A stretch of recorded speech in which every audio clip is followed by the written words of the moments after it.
Hello friends, please don't forget to subscribe to my channel and like the videos. Thank you for your support. The Restomod movement, grafting modern mechanicals into decades-old cars, is an attempt to evoke warm memories by making old crocs, the cars, not us, feel young and fun to drive again. If your automotive hero worship runs to mid-1960s Mustangs, Revology might have the Restomod medicine you're looking for. Of course, you don't need to be a person of a certain age to lust after one of their reimagined, new old Mustangs, but you will need scads of disposable income to put one in your garage. Revology specializes in 1965 to 1968 Mustang Restomods. The Orlando, Florida-based company was founded in 2014 by Tom Scarpello, a gonzo enthusiast who previously held sales and marketing positions at Nissan, Infiniti, Jaguar, and Ford, including head of operations for the latter's SVT Performance Group. Scarpello chucked the corporate life to pursue the quixotic quest of building cars, but he brought a mass-market mindset to Revology's business plan. The company isn't so much a custom shop as it is a mini manufacturer. In a twist to the traditional Restomod formula, Revology doesn't restore and modify existing old cars, it builds vintage Ford Mustangs from the ground up with entirely new bodies and then fits them with modern running gear. The end result is closer to what Singer does with Porsches than what a hot rod shop or private owner might build on a one-off basis. The process starts with welding up new, period-correct, body and chassis stampings to create an all-new shell. After that it's like this old house project, keep the footprint and update the innards. Revology strengthens the structure with the more robust floor pan and reinforcement plates from the late 60s convertibles, as well as an X-brace subframe connector, enlarges the transmission tunnel to accept a Tremec T56 Magnum XL 6-speed manual or a Ford 10-speed automatic transmission, and reconfigures the engine bay to swallow either of two Ford 32-valve, 5.0-liter Coyote V8s, a standard 460 horsepower, 420 pound-to-foot naturally aspirated version or a Roush-built supercharged mill putting out a claimed 710 horsepower and 610 pound-feet of torque. A new coilover suspension, control arms up front and two longitudinal links, a torque arm, and a panhard rod in the rear, is then wedged into place. Like large-scale car makers, Revology has an online configurator where a potential customer, or those just dreaming of becoming one, can try out combinations of paint color, interior trim, and options. Revology's lineup includes a convertible and two fastback versions of the 1965 to 1966 Mustang and 5 variants of the 1967 to 1968 Mustang fastback.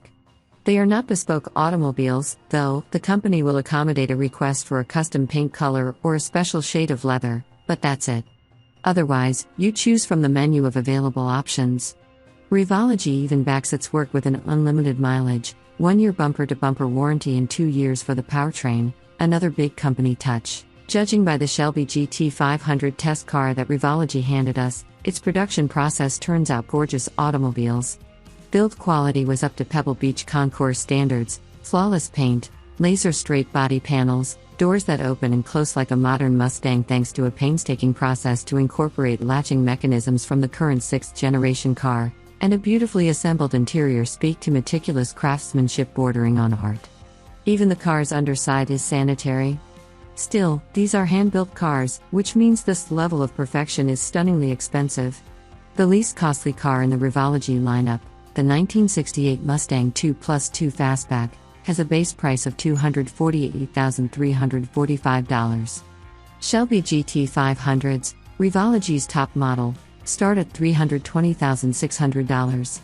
Our 6-speed manual test example had a full Napa leather interior, $10,475, painted Wimbledon white Le Mans stripes, $6,575, an Alcantara headliner, $1,125, dark blue metallic paint, $975, front seat headrests, $950, and flush-mount hood latches, $635, bringing its sticker to $341,335. Yes, that's Ferrari money, and you could pick up a well-restored original Shelby GT500 for about half that, so why wouldn't you? Because, as Scarpello points out, you'd be driving a 56-year-old car. That's the point of Restomods, evoking the warm nostalgia of the past blended with a modern driving experience. We get why 167 people have so far been seduced into purchasing a Revology Mustang, 33 of them popping for the GT500. It does exactly what it's supposed to.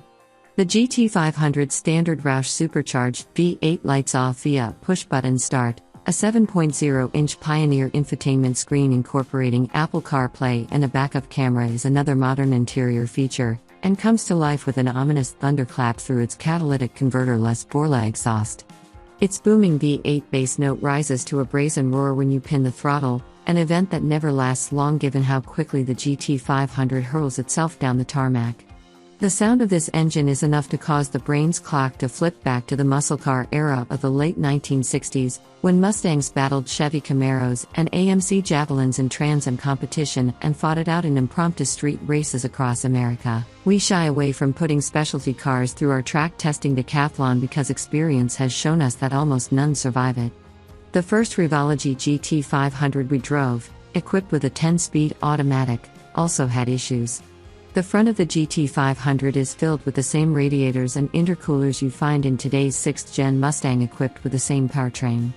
The modern Mustang flows significantly more air through its nose than the cars from the 60s. During acceleration runs to 150 miles per hour, the intercooler circuit cooked itself and eventually, the modern electronics would pull power. With our findings, a determined Scarpello vowed to make it right.